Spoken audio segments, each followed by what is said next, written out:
right. I am now joined by Super Bowl champ Lonie Paxton. Lonie, how are you doing today? Good, man. Good. How you guys? I'm doing good, man. Thank you for working through some tech issues. Anyone that's seen my videos knows that this is not the quality that I normally put out. But when you're on a backup computer and Zoom isn't working, sometimes you just got to roll with the punches. I know it seems to be the way of life these days. I'm the same way with my kids right now. So It I feel you. encapsulates this year perfectly. But, when you look at your career on the football field, I don't know if it really encapsulates your football career because seemingly as a pro, man, I don't know how many guys have as good a ride as you were able to with teams as good as you were able to be on.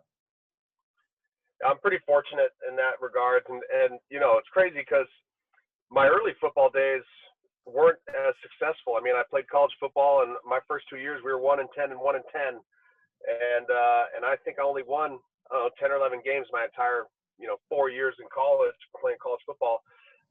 High school made the playoffs a couple times, and then my rookie year we were 5-11. We got blown out at the end of the year, some crazy game against the Dolphins where we had to go inside, come out, go inside, come out, and drove across country. And then all of a sudden, 2001, it was a weird year with 9/11, and Belichick shifted the entire roster and only kept around maybe 10 of us from the year before, and brought in a bunch of new guys, the Vrabels and Izzos, and Light was a rookie. So it was a lot of transition there for the better. Yeah. Now your career at Sac State might have been a little rocky to start, but being a long snapper, such a crapshoot to make it in the NFL because it's just. I mean, Joe Cardona from Navy is obviously the Patriots have now, but it doesn't matter if you're coming from an armed services type of college, if you're an undrafted rookie free agent, seemingly it's an even playing field because your team success doesn't really matter. It's, can you do what we ask you to do? And you were, starting on the offensive line in college. How much did it help that, your team could run the ball? I mean, you guys are putting up some numbers, at least rushing.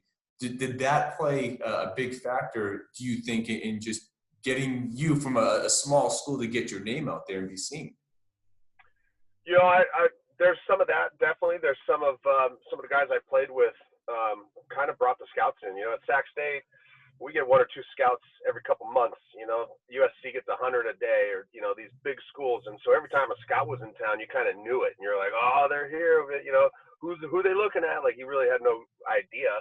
And I have some of the best friends of my life, John Osterhout, Christian Kelly, who were getting looked at our senior year, and they brought the scouts in, and I was able to find an old football that was from a buddy of mine that was an NFL ball, and we would practice at barbecues and go into the river and all these things, and then we would take the ball with us and practice, and kind of was my lucky charms. And as the scouts came in, we did all our workouts, and it was like, all right, see you guys later. And then my head coach would be like, no, he can long snap. Show him what you can do. It wasn't as like orchestrated. We're coming in to find a snapper. It was like, came in to see these guys, and then I was able to, catch their eye. And isn't that what life's about, though? Finding a way to seize opportunities, even if it's not meant for you. You find a way to get your name out there and do what it takes. That's right. I know I'm hitting fast forward a little bit in the interest of time, but when you get to New England, this guy by the name of Adam Vinatieri is the kicker. And if you're going to be snapping it, I mean, there's a select few that you're going to be surrounding yourself with day in and day out. How much did being around a true professional, I mean, a guy who's bona fide Hall of Fame kicker, how did being around him, and that's nothing against anyone else on the team, but how did you sort of align what it meant to be a pro with how Adam was approaching his craft? I mean, he kind of took me under his wing. I remember the day that they made final cuts. They had two veterans, another rookie, and myself, and I remember kind of being pulled in the coach's office, and it was like, hey, we're gonna choose you. And I was fourth on the depth chart. Wasn't even planning on making the team. I just thought I had a plane ticket home, and he called me at the hotel room and said, hey man, I really need your have my back. I'm going to help you, through your rookie season. And we picked you because we believe in you. And it was really uplifting for me. And we spent a lot of time off the field together. And You know, he was a true professional. He worked hard every day, spent a lot of time in the weight room, watched his kicks, you know, repeatedly on film, and it taught me, you know, kind of what it takes. Now, Adam, obviously very much like you, when you're on the field doing your work, right, it's a pretty consistent thing that you're doing. You know, it could almost feel monotonous from doing the same thing over and over. I mean, it's 15 yards, it's 8 yards. There's only two things that you could possibly be doing. Did you ever, I mean, I'm sorry, I don't have it in front of me. Is it 11 years in the NFL or 12? I mean, 12, yeah, 12. it's a long career doing the consistent thing. How did you ever get out of any ruts that you might fall into when it's just, there's not a lot of variance to your game? It's just this one motion that you have to have right. I mean, I'd imagine that at times you could overanalyze your motion. You overanalyze it all the time. That's why, you know, kickers and snappers and punters are psycho sometimes. Inside show it as much, but you know, I was very much the same. Lee Johnson was our punter my rookie year. He was like in his 17th, 18th year, and I remember he had a bad game, and we get a call from he got a text or a call from his wife. I don't even know if there was text messages back then in 2000, but I remember the next day we found out that he went home and punted like 10 balls through his ceiling, had a bunch, you know, pegged a bunch of holes in his ceiling because he had a bad game and he was working on his drop, and he didn't, you know, it was the winter time, and so he didn't want to go outside, so he was just punching holes in the ceiling. And you know, it can get very monotonous, and you know, my joints, it's a motion that is very aggressive. You know, my elbows, hands, and shoulders and back and stuff are feeling it these days because I feel like I've probably snapped the ball almost a million times. But even though it's 15 and 8 yards every time, it has to be right every time, and you have to deal with conditions. I mean, sometimes at the practice field in Foxborough, it's 30-mile-an-hour crosswinds, or Belichick's put us outside in 3 inches of snow. You know, things like that are just, you got to work through. You know, you're freezing cold because it's 33 degrees and it's not snowing, but it's raining, and it comes up, it calls field goal or punt in the middle of practice just to throw it on you like a surprise, and you got to be ready to go.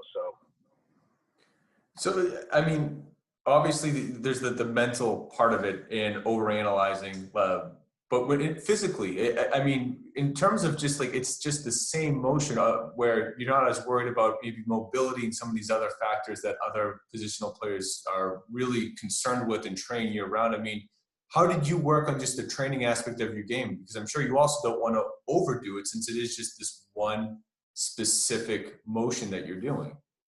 Yeah, I mean, I honestly, if I knew now, or I knew then what I know now about core work and you know, really focusing on mobility. I mean, back then, and I don't want to sound like a dinosaur, but that's 20 years ago now, that, you know, it was still pushing sleds and doing heavy squats and power cleans and all these like crazy Olympic lifts and just running sprints. It wasn't this, you know, mobility and high intensity, you know, training regimens and a lot of core work and stability work. I mean, that stuff was for the training room back then. That wasn't part of your workout. That was above and beyond. And so the guys who figured that out early, you know, they stuck around a long time. So, you know, I would try to do stuff in the training room in my off time. And, you know, I spent the off seasons, you know, not trying to snap a bunch because, you know, just let those muscles kind of rejuvenate, you know, travel a little bit. I was still a young bachelor. So, you know, spending the off seasons, you know, cruising around, having some fun. And, you know, 12 years is good. I probably could have stretched out a little longer, but you know, I found a good role for me post-career. Yeah, and I definitely want to get into what you've been doing since you've stopped playing. But I'd be remiss if I didn't ask a little bit about the team, both the Broncos and the Patriots. But you know, specifically, you're on a team, as you said, 5 wins to start your career. You saw the pre-dynasty, the roster changeover to get things lined up. And then you saw what it was like to win with no one expecting you to, but then sustaining it when everyone's giving you your best shot.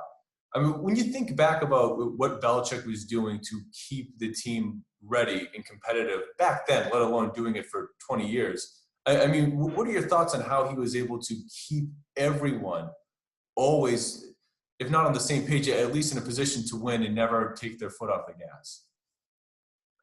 You know, I mean, he created the environment that, your job's on the line at every moment. You know, I mean, no one was on scholarship there. I mean, even the guys who were, you know, signed these big deals. I mean, you could get benched, sent home, first plane ticket out of there, whatever it may be.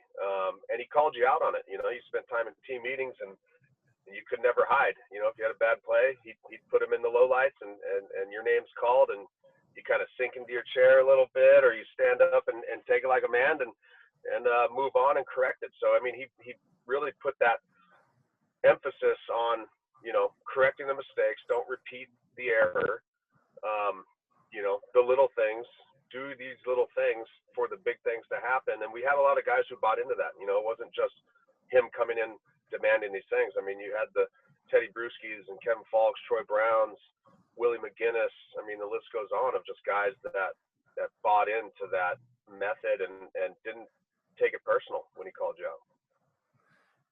Yeah. No, I mean, you've played with, I mean, Vinatieri was great, but Gostowski came in after him. And you want to talk about, you know, a team being so fortunate to have two phenomenal kickers. Well, in terms of the approach to the game, just to consistently be great, you know, if you want to look at not just Adam and Steven, but if you want to take it out to who you played with in Denver, were there commonalities amongst some of these guys? And even like Matt Prater, who, you know, didn't spend the bulk of his career in Denver, obviously goes on to do phenomenally well. I mean, just being around some of these guys, what did it take for that consistent high performance year in and year out? Because if everyone's almost a psychopath with the attention and the detail and getting in their own head, I mean, how do these guys keep it at bay? Yeah, I mean, different positions in their career. Like when I came in as a rookie, Adam had already been there, I think, 4 or 5, maybe 6 years. I think he came in '96, so this 5th year. So he was already a veteran and kind of took me under his wing. And then, you know, I'm a veteran when Gostowski comes in, so you know you can kind of smack him around a little bit and you know kind of treat him like a rookie, but then you know see how he performs and how he responds to that treatment and have fun with him. And then I left, and you know I got to Matt Prater where you know he was really good at some of these crucial moments, but was spending, you know, some of his time off the field, maybe, you know, not doing the right things and stuff. And so I felt like almost like a older brother for him when I came in. It was like, hey, this is kind of the way we did it. This is the way Adam and Gostowski did it. So, you know, you keep doing this way and you'll have a long career. And, you know, he went on to perform. And I mean, snapping, punting, kicking, it's looked at as it's so easy and anyone can do it. And you're just a kicker, you're just a snapper. But I mean, all of these motions are super aggressive on whatever joint or muscle memory that you're working on. And so those things take a beating. And then the mental stress of trying to do it right time, and just a little turn of the ball can make it go off your foot and be a shank, or a little flick of the wrist can throw the snap above someone's head. So it's these minor little details that really eat at your brain. And then as you kind of try to fix these, you have to work through them, and the physical side takes effect. And you know, it's I give it up to anyone who can put themselves out there in front of millions of people and try to do it right on the biggest stage and have success. You know, I've leaned more towards, obviously, you being a long snapper, talk a little bit about kicking, but for punters, you already mentioned Lee, but I mean, early in the careers, I have here, you know, Colquitt and Brett Kern, both of whom are still playing at high levels. So, I mean, you were around very talented guys. I mean, was there anything specific to punters in their approach, or is it just they're their own breed of insane mental creatures? Well, I mean, punters were pretty much my guys because they're the ones I got to create the mojo with. You know, the kickers are the ones who make the points and get all the credibility, you know, where win or lose or whatever. But, you know, the punters are the ones who are catching the ball, you know, whether it's a short snap or long snap. So really had to create personal relationships with Ken Walter, Lee Johnson, Josh Miller, you know, and then Brett and Britton over in Denver. And, you know, the list goes on. I mean, punters, I feel like they cycle through them quite a bit because, you know, your stats are your stats, and punting in you know, horrible weather can just completely affect that. So that's who I really had my mojo with, was the punters, and those guys taught me a lot and helped me a lot. They made me look good on some things that weren't perfect, and and vice versa. Now, I want to ask what you're doing today, but I just want to squeeze one more in, and it's just about the idea of being clutch. I mean, Adam missed kicks in his career. Every person that's ever done anything has had lapses, but when it mattered, I mean, the Patriots won 3 Super Bowls because of him in the clutch hitting those kicks, and that's every punter that's nailed a punt. I mean, the list goes on and on. Do you have any thoughts on what makes some guys clutch? Why some guys can always hit it when they need to? Brady in the 2-minute drill. I'm sure there's been times where your snaps weren't perfect, but they were where they needed to be when it mattered most.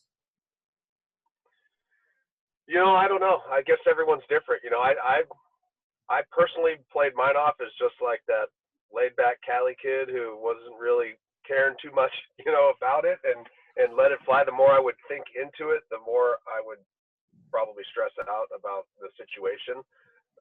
But it goes down to repetition. I mean, that's why, everyone sees what you do on Sunday, but no one sees the other 6 days of the week. And, it's not like our first rodeo getting out there. So, we prepare for those situations. We practice. We, try to correct those mistakes. And so when it comes down to those actual times in the game to perform, it's second nature. Got it. Well, I know since you've retired and as a Patriot fan, born and raised in Massachusetts, I was happy to see you retire a Patriot.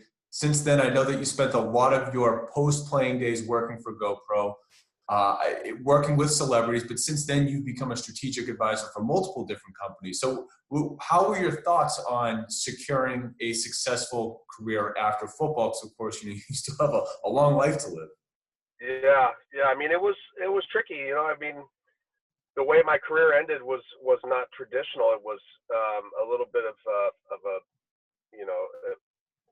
it could have been worse. I mean, my final game of career was Tebow to Demaryius Thomas, one play at overtime against the Steelers, and my wife's in the stands and 23 weeks pregnant, and the babies want to start coming out because they're so excited too. So she went into premature labor, and I ended up missing the game against the Patriots, who Broncos played the following week. So we had to call in Dave Ben, for a former Charger snapper, to come take the one game for me.